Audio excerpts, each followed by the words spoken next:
Welcome to Whisky.com, where fine spirits meet. My name is Lüning, Horst Lüning. I'm the master taster of Whisky.com, and this is my son Ben. And today we have a look at the extra matured range of Glenmorangie. And today we'll taste the Nectar d'Or, and the next days we will have the La Santa and the Quinta Ruban. And because our cask is that filled up, we put those bottles aside. Yeah, we already had the Glenmorangie Original, which is also called the Glenmorangie 10, so the 10-year-old. And what Glenmorangie does with its extra matured range is they take the Glenmorangie Original and put it in a cask for another certain period of time and mature it in different casks. This time it's a Sauterne wine cask from France. And it's called the Nectar d'Or, which stands for the nectar, the golden nectar, something like that. And the Glenmorangie 10 is 10 years old. And here on the Nectar d'Or, we can see it's very small written, aged 12 years. So they don't do it very prominently, but they do have an age statement. So that means we have an extra maturation of 2 years, which is quite long, isn't it? It's quite long, and there had been a range of those extra matured whiskies out on the market which didn't carry an age statement. So they started without an age statement, and with the time they were able to improve so that they now carry an age statement. And Glenmorangie changed their cask maturation from 3 times usage of a cask to 2 times.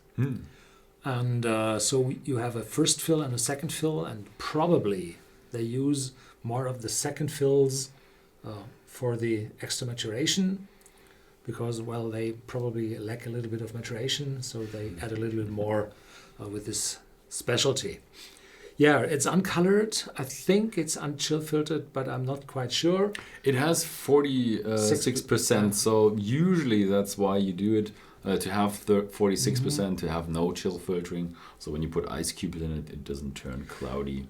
But chill filtration typically give a smoother taste, and Glenmorangie likes to have this smooth taste because they have the highest pastilles all over Scotland. It's 6 meters, 18 feet.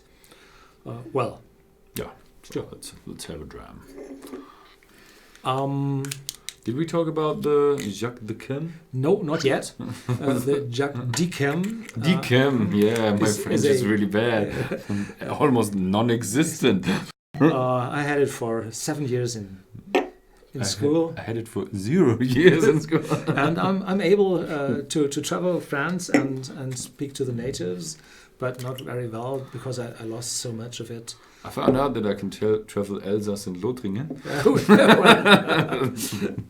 Yeah, and Jacques Dechem is a chateau which is in the region of Bordeaux on the southwest of France, and very untypical for Bordeaux. They produce a white wine, and the grapes for this wine, I think they are a little bit crushed or pressed so that they break open, and that the water is able to evaporate over the weeks. They spread it out below roofs, and then the relative content of sugar rises, and then you can mash your wine, and then the alcohol or the yeast stop because the alcoholic content is that high, and there's a residual sugar in it. And so it's kind of like you want to turn them into raisins and produce a raisin wine. Yeah, and these casks are then, after the season, shipped from Jacques Dechem to Jacques Dechem because Glenmorangie is owned by Jacques Dechem. Did I say that? No? Not Glenmorangie, like Louis Vuitton, Moet Hennessy is owned by Louis Vuitton, Moet Hennessy. Both are owned by Louis Vuitton, Moet Hennessy, so they kind of work together. Yeah. And then they are used for maturation for 2 years, and what they are doing after 2 years, I have no idea. Probably make handbags out of them. Okay. Whoa. First, a lot of vanilla. Definitely vanilla and sweetness on the nose. After that, well, more vanilla and some lemon juice, some citrus notes, limette in it, little zesty, but with a vanilla sweetness. It's turning over to oranges, so sweeter, more juicy flavors. So very pleasant on the nose. And the alcohol is very well bound in it. Yeah, I have it in my glass, and the first whiff I took is you realized, pleasant, round, nice and smooth. So it's a Glenmorangie original, but then when you go in, you realize there's more lemon zest, more oranges, more. But then when I stick my nose in really deep, I do get a little bit of spiciness, a hint of nutmeg, ginger, that kind of stuff. So it's a bit, I don't want to say maybe a bit oriental style like that. So the gold matches with the oriental. Yeah. After some time, the spices develop.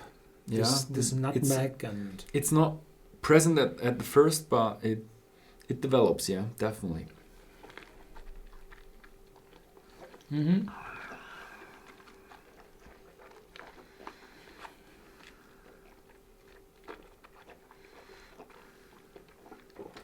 First, very sweet, and then it develops on your tongue. It's spicy, the oak is there, the zest comes through. It's a little bit sour. It develops, and the oak is very present, and going over to a very light, not really bitterness, but like roasted almonds. They carry this natural light bitterness, not the bitter ones, the really wild types of almonds, but the sweet almonds, they still carry some of this light bitterness.